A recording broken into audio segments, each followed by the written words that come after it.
Ida, Nicole, welcome to AI to Peace. Thank you. Thank you. The first question I wanted to ask you is, could you tell us about yourselves and your journey? We are Softer, and Softer is a movement for shaping softer digital futures. And we work for changing the narrative that tech is hard. And we want to reimagine the way that we approach technologies. And we do that by creating this global community of diverse practitioners working within creative technologies. And Softer was born from a longing for a different way to learn the more digital and technological aspects of digital art and design. Because Nicole and I, we actually studied together in the design school, but we were actually not really friends at the time.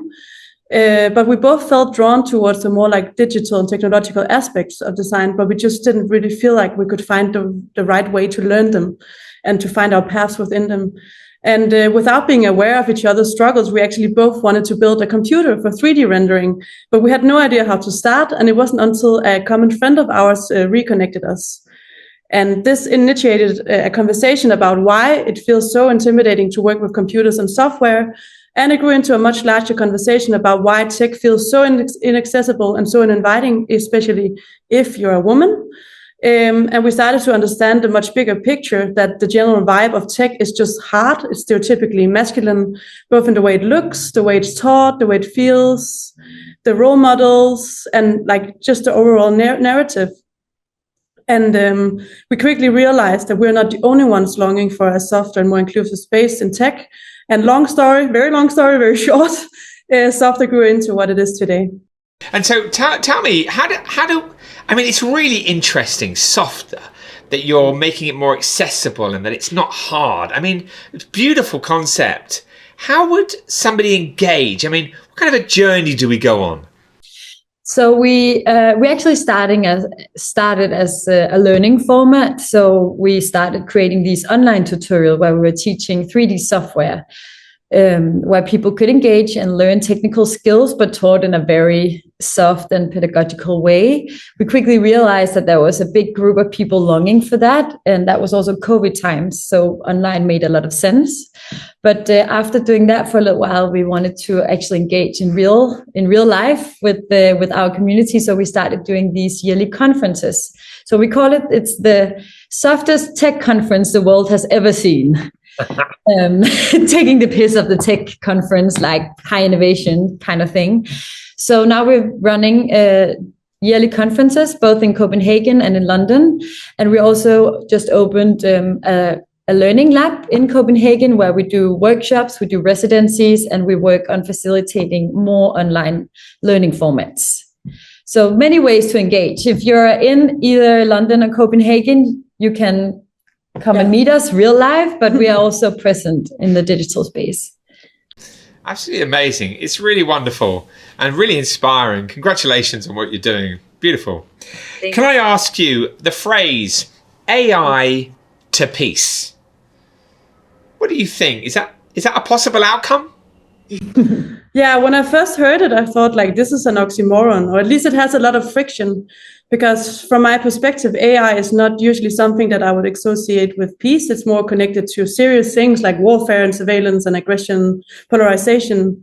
But the phrase AI to peace also makes me think about what we're trying to do with Softer, which is figuring out how we can soften up the world of tech, making sure that the digital tools and systems for the future will benefit everyone. Lovely. Okay, cool. So in relation to AI, do you think it has the ability to manifest a more peaceful and sustainable world? So as you see it evolving and you're really close to it, you guys really know what's going on. Do you kind of go, wow, AI could really help us? I mean, do you see it that way? Yeah, I think there is a potential. If we find a way to use AI tools in a way that can help us maybe release more time for the things that really matters to us as human beings, like the things that have been undervalued or down prioritized since forever, like care for each other, care for the planet, slowness, collaborations, authentic communication that is not ChatGPT, and creativity. And I don't mean Midjourney. Yeah, I think there's a potential. But that being said, I think from our perspective, also looking back at history and how technologies has improved or not improved our everyday life, the promise of AI and automation as freeing time, I think that has not been, delivered. And so far, also workloads gets bigger and everyone seems more busy than ever. So if the potential of AI as like a technology that will be actually freeing up time and resources for us all should ever be fulfilled, I think we need more than just the technologies. And it's actually a whole new way of looking at the way we look at the world, how we structure our time, our values, our work. And from our perspective, this is actually not the work of the developers, but this is the work of people that are shaping and willing to change the societies that they work within. So the tools might be there, but are we willing to actually also change our societies accordingly so it can create peace? Very interesting. Well, let's hope that that's the case. And I mean, of course, organizations like Softer, bringing communities together to have these kind of constructive conversations that are informative and inspiring and allow people to engage. I mean, it's people like yourselves who are the shapers, right? Who are giving opportunities to others to join in on that process. So that's how I see it. I think it's a very important time for constructive narrative, isn't it? That is actually informative, inspiring and engaging, right, in relation to our survival. So really great that you're doing it, and the conferences sound amazing, and I hope everyone finds out lots more. So in relation to them finding out lots more and becoming a part of the community, going to the event in Copenhagen or going to the event in London, how can we do that? Well, I would say at the moment we are working on expanding our community, so you can always reach out to us if the mission resonates with you, or if you know of any projects that resonates with the mission and the ethos. You can find us like very practically on our Instagram, softer.global, our website, softer.global, where you can follow along what is happening and stay up to date. And yeah, we have a full team of people ready to also engage and talk with you. So please, we want to grow our community. So yeah, stay in touch. Great. Well, I hope that everyone does exactly that. It's lovely to meet both of you. Before we go, though, is there do both of you have a book or a film or a resource that you really think is interesting in relation to the challenges of AI or the potential outcomes of it?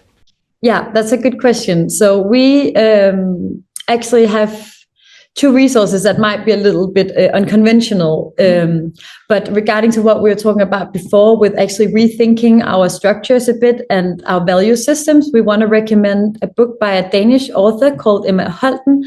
The book is called Deficit, and it talks about what is value and how do we calculate value in economic systems today. Yeah, so I think if you want to learn about AI, you should also understand how our economic systems works.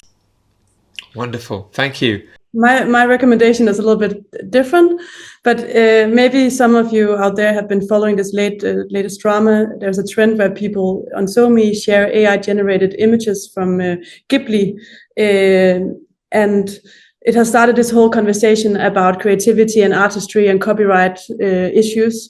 But I would actually like to direct the audience to an older quote from Miyazaki that I think becomes more and more relevant in this age where we're trying to make everything so frictionless and fast and automated. And this is a quote: "Most important things in life are hassle. If all of life's hassle disappeared, you would want them back." And that's it. Well, on that note, we're going to come to an end. But listen, really wish you the very best. And will you keep me in touch with the conferences? I'll come along and see you guys, everyone. Yeah, for sure. All right. Really good luck, yeah? Thank you. Take care. Thank you for inviting us. Bye. Bye. Bye. Bye.